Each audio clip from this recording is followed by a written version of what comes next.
नमस्कार मैत्रिणींनो, मी आज तुम्हाला झणझणीत गावरान बेसन कसं बनवायचं ते तुम्हाला सांगते। मी अगोदर मिरच्या, लसूण, जिरं आणि कोथिंबीर बारीक करून घेतली। त्यानंतर कढईमध्ये एक कांदा चिरून टाकला, तो लालसर होईपर्यंत भाजून घेतला। त्यानंतर त्यामध्ये 1 ते 2 पळ्या तेल ओतून घेतलं। आता हे चांगलं भाजल्यानंतर थोडासा कांदा साईडला सारला, त्यात जिरं मोहरीची फोडणी दिली।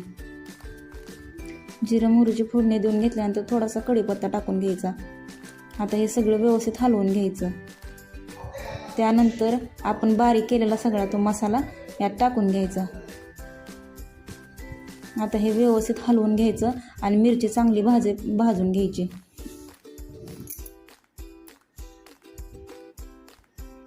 त्यानंतर अजून एक पळी तेल ओतून घ्यायचं, म्हणजे मिरची चांगली भाजली जाते।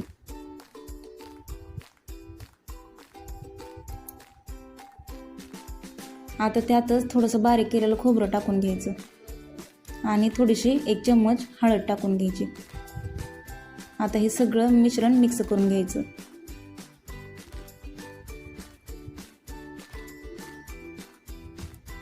त्यानंतर चांगलं मसाला भाजल्यानंतर त्यात पाणी ओतून घेऊया।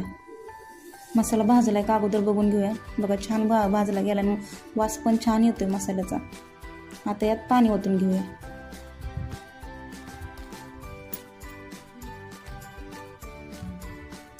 आता हे पाणी उकळल्यानंतर यात कोरडं बेसन टाकलं तरी चालतं, पण कोरडं बेसन टाकल्यानंतर त्याच्या गठळ्या होत्यात आणि त्या फोडायला लय त्रास होतो। त्यामुळे मी अगोदरच बेसन पातळ करून घेतलंय। हे बघा, असं मी पातळ करून घेतलंय बेसन। आता त्या पाण्याला उकळी आली का नाही, हे आपण त्यामध्ये ओतून घेऊ। आता थोडं चवीपुरतं मीठ टाकूया पाण्यात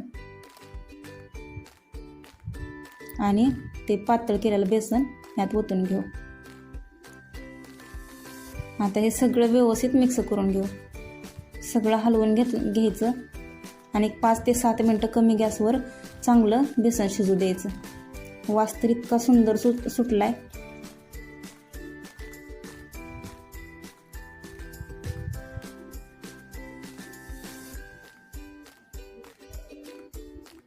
हे बघा, असं बेसन तयार झाल्यानंतर त्यावरती अजून कोथिंबीर टाकून घ्यायची।